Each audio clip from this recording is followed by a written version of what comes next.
العلي العظيم سبحانك لا علم لنا إلا ما علمتنا إنك أنت العليم الحكيم ربي اشرح لي صدري ويسر لي أمري واحلل عقدة من لساني يفقهوا قولي أما بعد. Hadirin jamaah yang dimuliakan oleh Allah, terutama para tuan-tuan guru kita. Hadir bersama kita Habibana Hasan Al-Anggawi, Habibana Husain Al-Anggawi, Al-Ustadz Hasan Al-Malakai, Al-Ustadz Mar'ali. Kita doakan guru-guru kita semoga Allah panjangkan umurnya, Allah sehatkan badannya, Allah berkahi langkah-langkahnya, amin ya rabbal alamin. Dan kita yang hadir malam hari ini di Masjid Jami' Al-Husna, mudah-mudahan Allah jadikan kita tamu-tamunya Allah yang selalu dianugerahkan oleh Allah, amin. Dan mudah-mudahan Allah kabulkan segala hajat kita, amin. Dan mudah-mudahan Allah jadikan kita hamba-hambanya yang soleh, amin ya rabbal alamin. Kita bersyukur kepada Allah Subhanahu wa ta'ala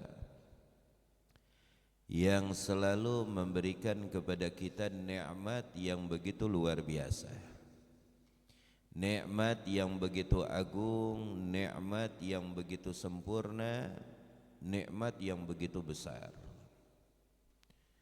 Akan tetapi dari banyaknya nikmat yang Allah berikan kepada kita, lebih banyak dari kita yang lalai terhadap nikmat tersebut.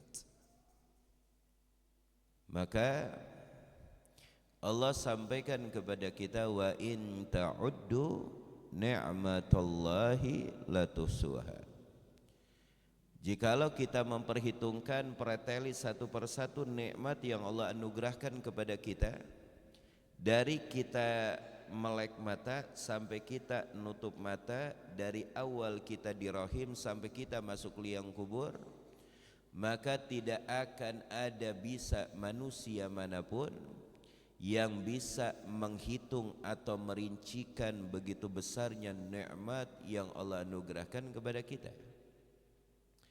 Akan tetapi emang manusia ini kebanyakan kufur nikmah. Maka dicontohkan oleh Sayyidina Umar ibn al-Khattab pada suatu hari, takala beliau tawaf di Ka'bah Al-Mukarramah. Sayyidina Umar tawaf di Ka'bah Al-Mukarramah. Biasanya kalau kita tawaf yang pertama kita membaca doa ini ya, tawaf yang kedua kita membaca doa ini, tawaf yang ketiga kita membaca doa ini, itu kan. Setiap putaran itu ada doa khusus. Tapi yang terjadi kepada Sayyidina Umar ibn al-Khattab, yang terjadi kepada Sayyidina Umar ibn al-Khattab, setiap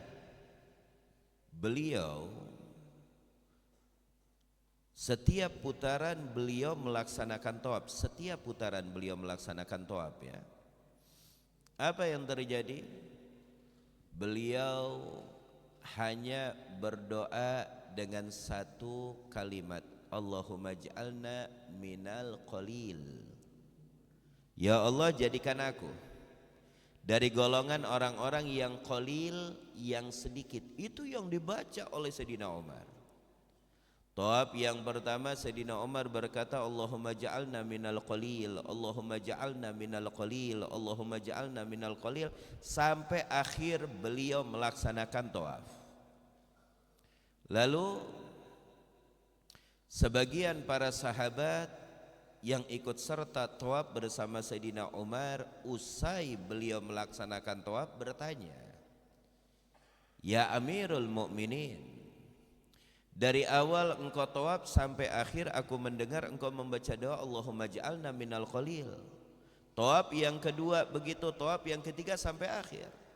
Apa maksud dan tujuanmu wahai Amirul Mukminin? Lalu kata Sayyidina Umar berkata, engkau ingin tahu kenapa aku dari tadi membaca doa Allahumma ja'alna minal qalil, yang artinya ya Allah jadikan aku dari golongan orang-orang yang qalil alias sedikit.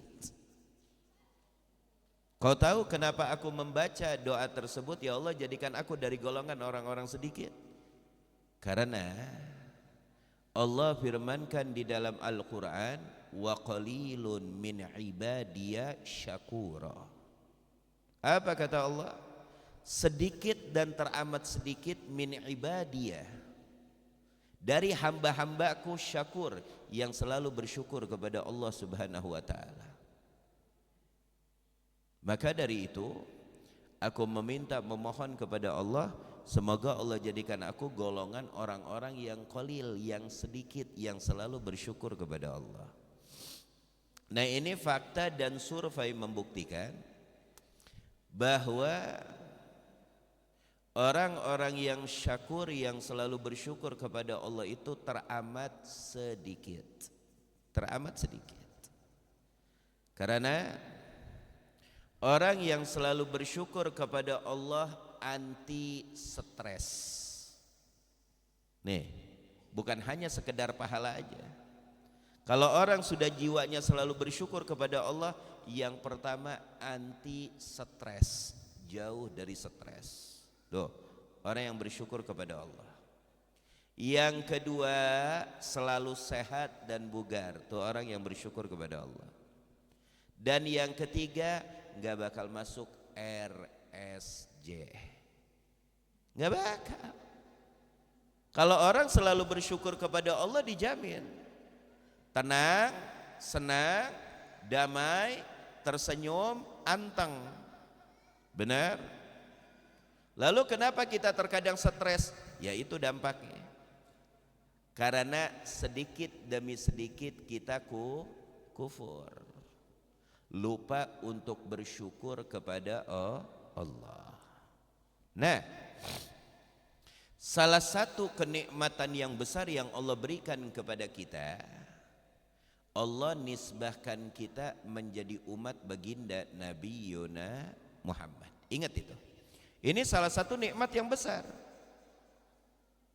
Tanpa kita memilih, tanpa kita meminta, Allah jadikan kita dari golongan umat baginda Nabi Yuna Muhammad sallallahu alaihi wasallam.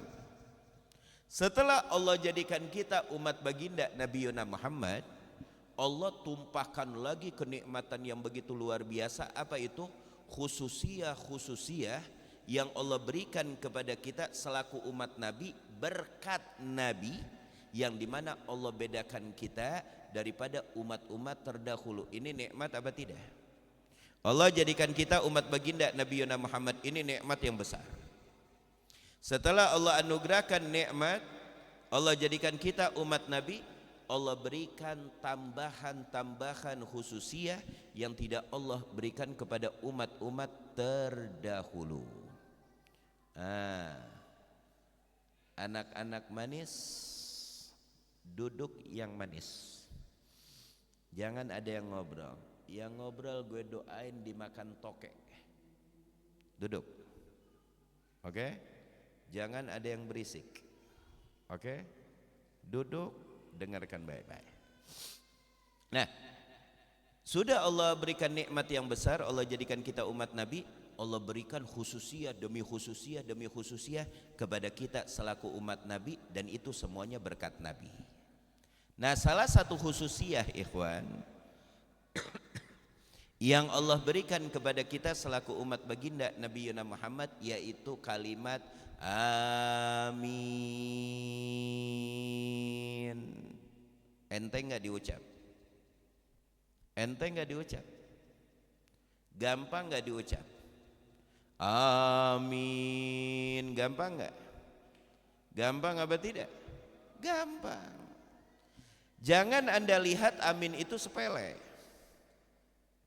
Terkadang orang melihat amin ya udah amin doang, tiban amin, kan begitu ya.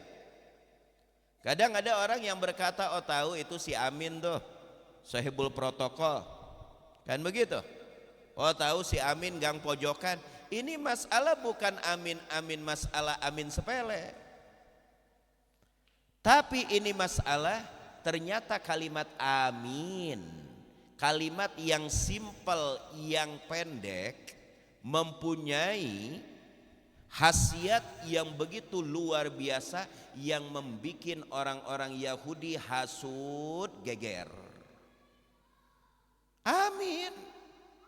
Kalimat kecil singkat amin.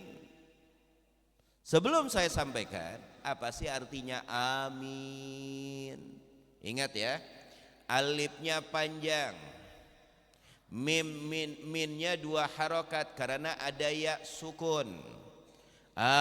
Amin. Awas jangan salah bacanya. Kalau Anda pendekan alifnya amin, itu artinya orang yang jujur. Makanya Nabi Muhammad dijulukin apa? Amin.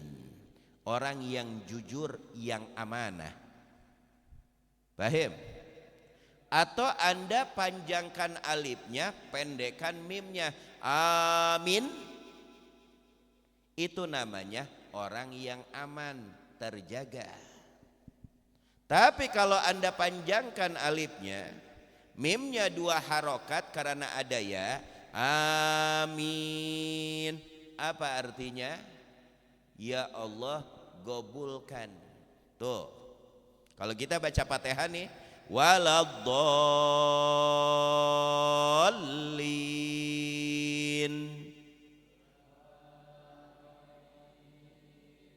Apa artinya? Ya Allah kabulkan. Beb, gimana kalau mimnya diganti dhamma? Amun. Orang gila. Paham?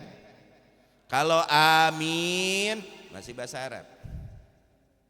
Kalau alifnya panjang amin masih bahasa Arab.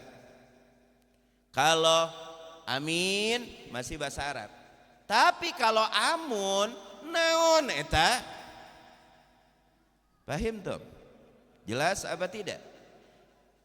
Berbeda panjang pendek aja maknanya sudah berubah. Itu bahasa Arab.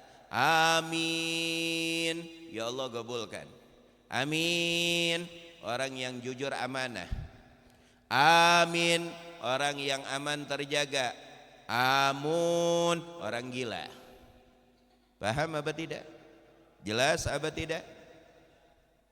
Nah, salah satu khususiyah yang Allah berikan kepada kita setelah kenikmatan Allah jadikan kita umat Nabi, Allah berikan simbol yang tidak Allah berikan kepada umat-umat terdahulu. Salah satu simbol kita umat baginda Nabi Yuna Muhammad dari beragam simbol yang luar biasa yang Allah berikan, yang tidak boleh kita lupakan, salah satu simbol kita amin, berjamaah. Tak kala Anda sholat berjamaah, sholat subuh amin, sholat 5 waktu amin, sholat Jum'ah amin, tak kala kita berdoa bareng-bareng amin.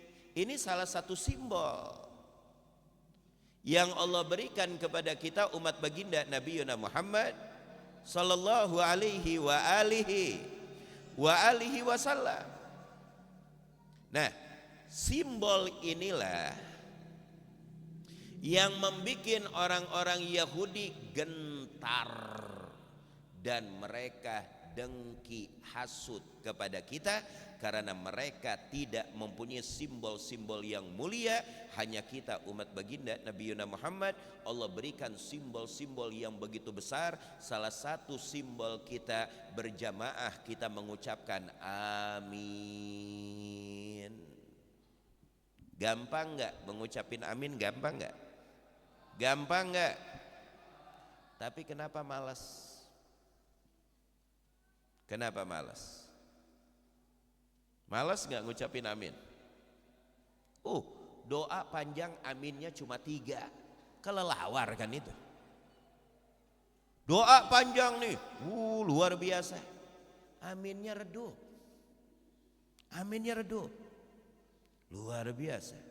Tapi kalau ada maling motor, se-RW ngejerit keluar semuanya. La haula wala quwata illa billahil aliyil azim.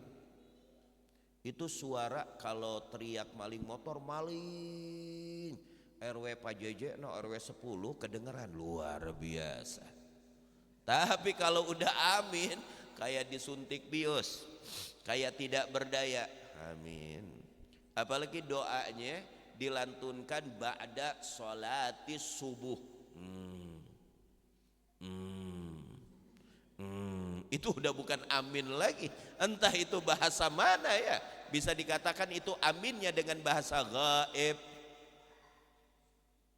Nah, di sini dikatakan wa mimma khassallahu bihi hadhil ummah, dan salah satu khassallahu bihi hadhil ummah yang Allah khususkan hadhil ummah, yaitu kita umat baginda Nabi Muhammad, at-ta'min, yaitu mengucapkan apa?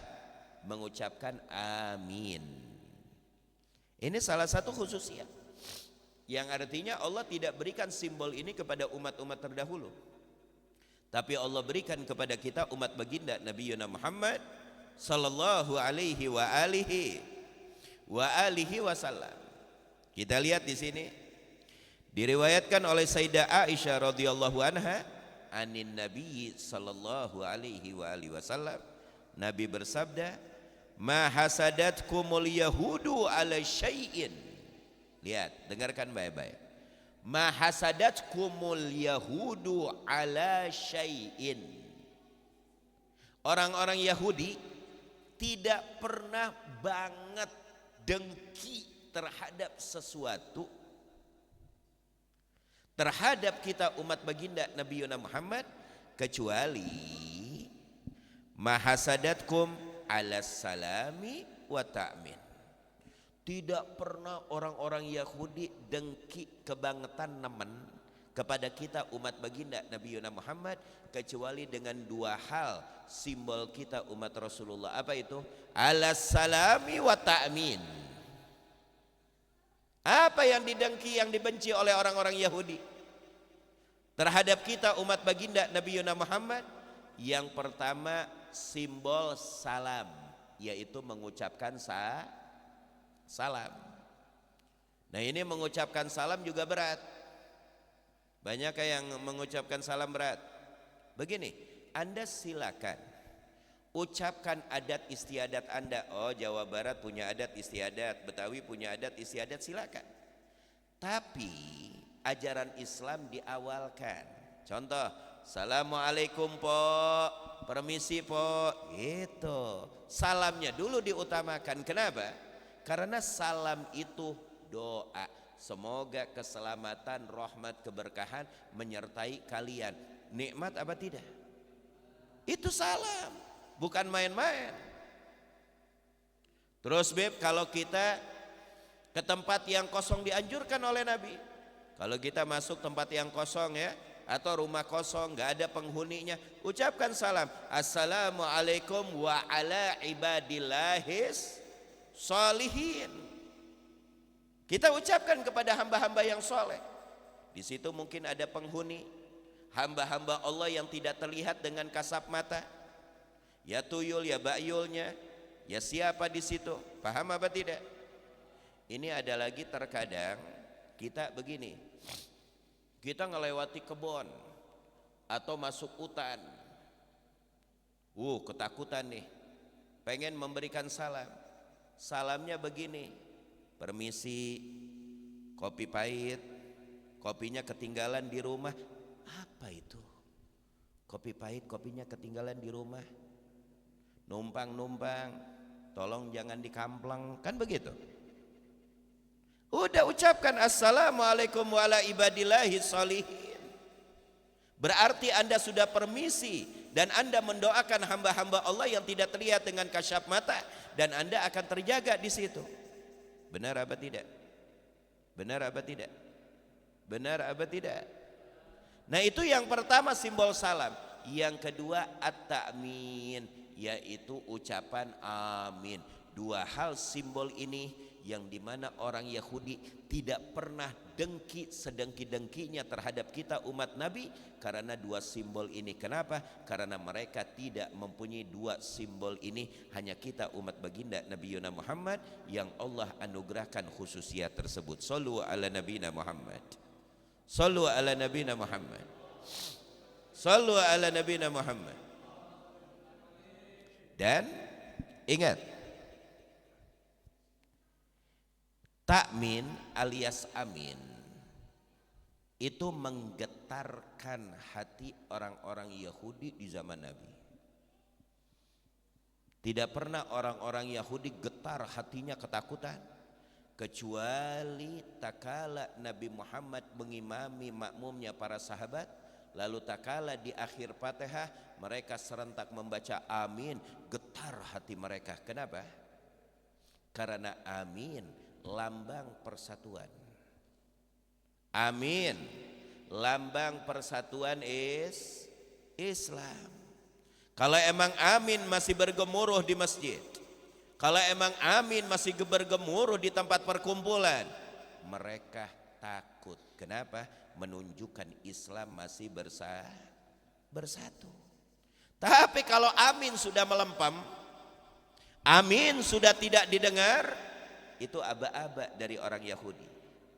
Oh, menunjukkan umat Islam sudah melempem. Umat Islam sudah rusak cara hidupnya. Umat Islam sudah terbawa dengan gaya mereka orang-orang Yahudi. Dan yang kedua, salam. Kalau salam sudah melempem, orang Yahudi udah bisa mendapatkan aba-aba. Apa itu?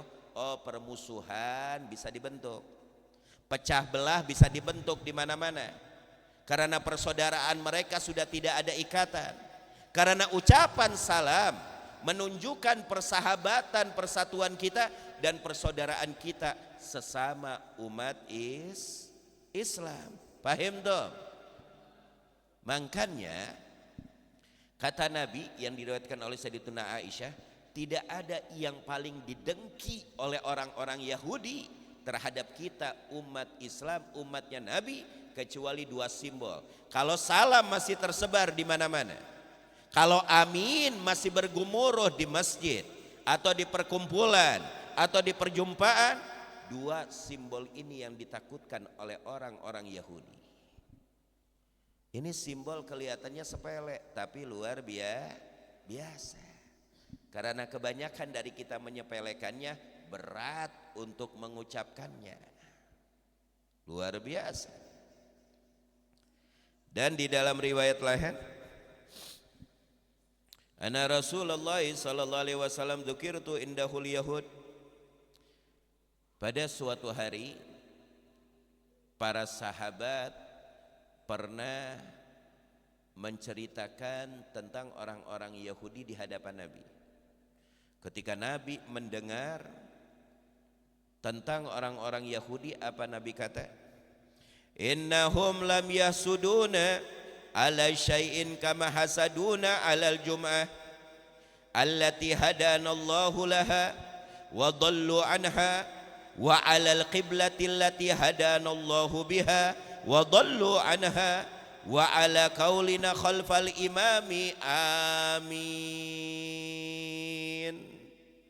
Di sini ada simbol yang lain, yang dimana orang-orang Yahudi takut dan sangat dengki kepalang kepada kita. Ketika para sahabat berkumpul di hadapan Nabi, para sahabat menceritakan tentang orang-orang Yahudi. Ketika Nabi mendengar kalimat Yahudi, Nabi berkata, innahum, sesungguhnya mereka, mereka orang-orang Yahudi, lam yahsuduna, mereka tidak sangat dengki terhadap kita, ala syai'in, atas bentuk apapun. Orang Yahudi apa yang mau didengki di umat Islam? Dunia yang kayak dia, yang mengatur ekonomi global dia sekarang, kecerdasan dia. Apa yang tidak ada di orang-orang Yahudi? Apa yang kita punya dia lebih luber. Tapi hal-hal simbol ini mereka tidak punya. Apa kata Nabi? Kama hasaduna, tuh, seperti mereka sangat dengki terhadap kita umat Islam, umatnya Nabi Muhammad. Yang pertama alal jum'ati, terhadap sholat Jumat. Makanya kalau udah datang hari Jumat, banyak kegiatan-kegiatan yang dibentuk oleh mereka, atau banyak tayangan-tayangan televisi yang dibentuk oleh mereka. Supaya apa? Supaya kita teler dari Jumat, supaya kita meninggalkan Jumat. Makanya kan ancamannya kuat dari Nabi. 3 kali kau meninggalkan sholat Jumat tanpa udzur, maka Allah akan cap di dalam hati kita, cap nifak. Kenapa? Karena itu simbol persatuan kita yang ditakuti oleh musuh kita, yaitu orang-orang Yahudi. Walan tarda ankal yahud walan nasara hatta tattabi'a millatahum. Orang-orang Yahudi, Nasoro, ampe ente bengek nggak bakal ridho sama kita. Kalau emang di bumi ini masih ada kening bersujud lillah kepada Allah, masih ada gemuruh amin di dalam sholat jamaah dan Jumat, mereka tidak akan berhenti untuk meluncurkan fitnah demi fitnah. Demi apa? Demi menjauhkan kita dari simbol-simbol persatuan dan melemahkan kita sehingga mereka gampang untuk menyerang kita. Itu targetnya mereka. Tuh, tidak ada orang-orang Yahudi gak bakal ngehasut kita, ya kata Nabi, kecuali 3 hal yang banget dihasut oleh mereka. Yang pertama Jum'ah, sholat Jumat. Lalu yang kedua apa kata Nabi? Wa alal qiblatil lati hadanallahu alaiha, dan terhadap kiblat yang dimana Allah memberikan petunjuk kepada kita yang menjadi kiblat kita, yaitu Ka'bah al-Mukarramah. Dahulu di awal Islam kiblat kita kemana? Ke Baitul Maqdis. Semoga Allah jaga Baitul Maqdis dan Allah menangkan saudara-saudara kita di Baitul Maqdis, amin. Dan Allah kembalikan Baitul Maqdis ke pangkuan umat Islam, amin. Lambat laun Baitul Maqdis akan kembali ke pangkuan kita, amin ya rabbal alamin. Itu kiblat kita di awal Islam ke Baitul Maqdis, sebelum kiblat kita ke Ka'bah al-Mukarramah. Cuma terhening di dalam hati Nabi, pengen berbeda dengan orang-orang Yahudi itu. Nabi itu paling anti dengan orang-orang Yahudi. Sama kiblat aja nggak mau. Baru terhening di dalam hatinya, turun malaikat Jibril menyampaikan wahyu, fawali wajhaka syatral masjidil haram, alihkan, palingkan tujuan kiblatmu wahai Muhammad syatral masjidil haram, ke arah Masjidil Haram, yaitu Ka'bah al-Mukarramah. Maka sekarang kiblat kita kemana? Ka'bah al-Mukarramah. Ini yang membuat orang-orang Yahudi hasud, dengki, luar biasa. Lalu yang ketiga apa kata Nabi? Wa ala qaulina khalfal imam. Yang ketiga yang paling dibenci oleh orang-orang Yahudi kepada kita umat Nabi Muhammad, ucapan kita di belakang imam.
Hah?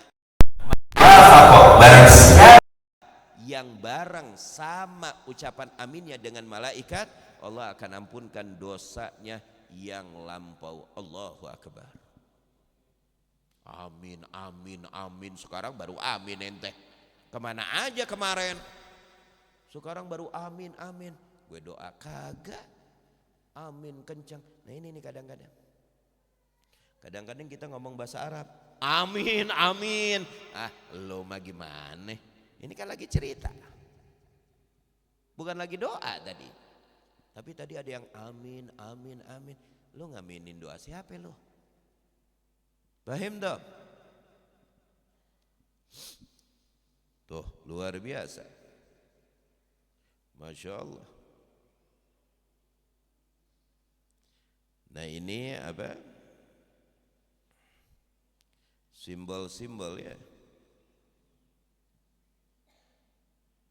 Tuh lihat di sini diriwayatkan juga, lihat, oleh Imam Hakim.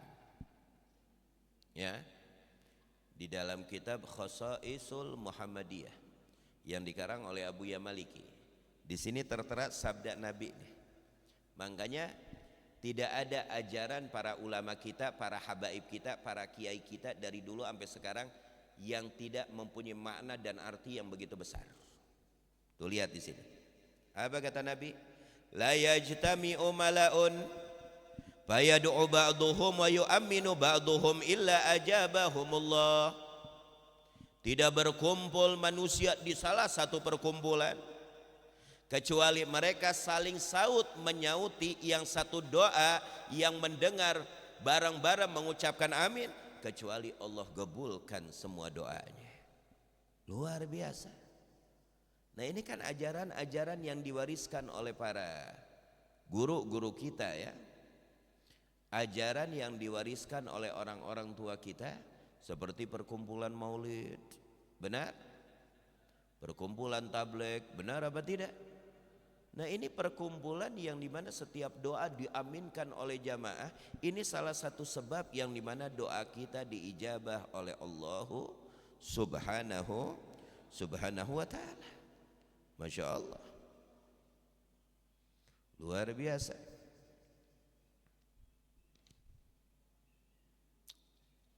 Dan masih banyak di sini. Tuh, kana sallallahu alaihi wasallam ya'muruna bi iktsari ta'min fayaqulu aksiru min qali amin. Tuh, Nabi bersabda, aksiru, kata Nabi, perbanyaklah kalian di dalam mengucapkan amin. Ini anjuran dari baginda Nabi Muhammad. Makanya kalau lagi doa amin, sholat jamaah aminnya yang kencang. Terus gimana Bib? Yang aminnya lembek-lembek, dijamin gak bakal diijabah. Kenapa? Karena semangatnya juga lembek, mau gak mau dia. Masa ngucapin amin? Amin. Ini rempong ini. Ada lagi yang kayak tadi, orang lagi doa ini bahasa apa itu? Hah? Amin apa itu Beb? Kan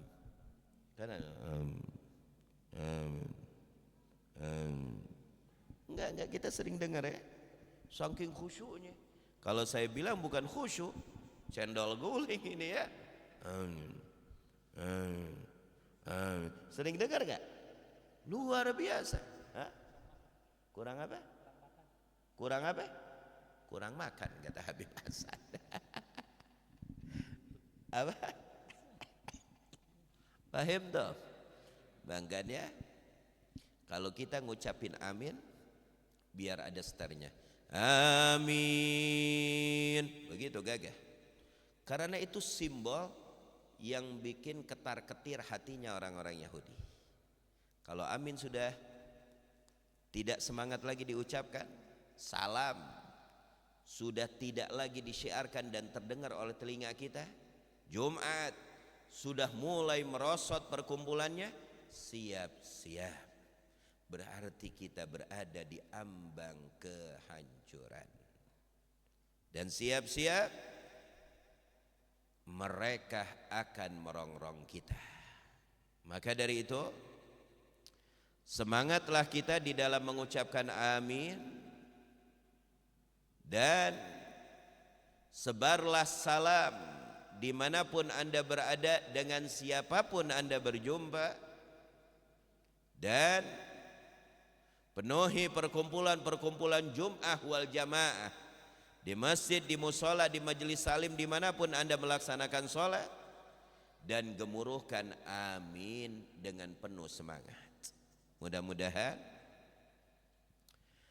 Allah jadikan kita umat baginda Nabi Yona Muhammad yang dicintai oleh Nabi, dan Allah